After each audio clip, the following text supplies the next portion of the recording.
Can we focus on the potential defense cuts that are coming Yes. for a minute? Because they were put on the table last summer along with potential budget cuts made across the board as part of a deal to raise the debt ceiling. Lawmakers were supposed to go back to Capitol Hill and work out a long-term plan or face the threat of sequestration. That long-term plan never came, and here we are. You've called for a middle ground way forward. What would be a middle ground way forward? Sure. Yeah, Kojo. A middle ground is make cuts but also find revenues.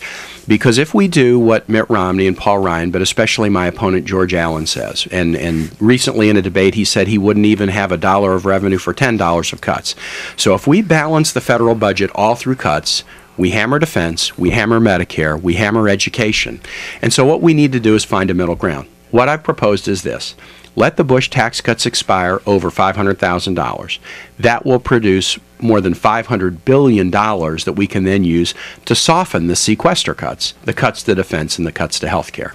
Now, Can we just why be clear? why Can we just be on the- 500,000? You said 500 because Yes. that's different from the 250 It that is. Obama has said. It is, and let me say why that is, Tom. The 500 number, it's not a theological number, but it's a practical one. It's a compromise. The President and Senate Dems say, let the Bush tax cuts expire over 250.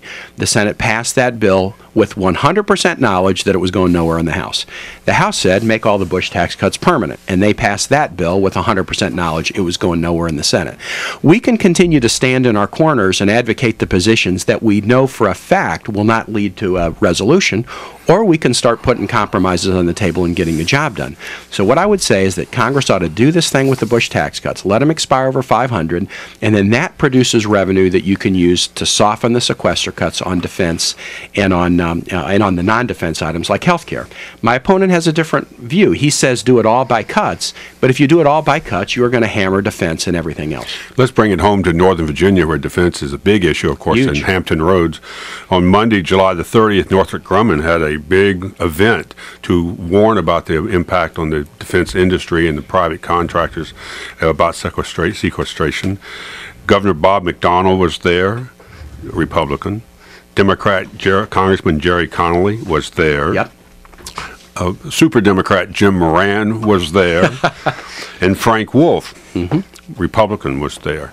This is cuts across party lines that if the national parties can't get together on what to do about this region really hurts, and Northern Virginia is going to be the leading person. I think you're right. I think letting this go forward without a resolution hurts the nation, hurts priorities we care about, but it hurts the Virginia economy more than most in Northern Virginia in a very, very acute way. And so Northrop Grumman was good to do that. I enjoyed working with Northrop Grumman when I was governor, spending time convincing them to move to this region.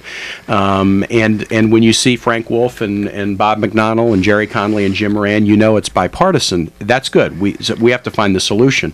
But we do have to fundamentally, Tom, grapple with there's only two ways forward that are on the table to bring this budget into more balance. One is an all-cuts approach that would devastate defense, and one is a balanced approach of cuts and revenues. When I was governor, I made a lot of budget cuts. I cut my own salary.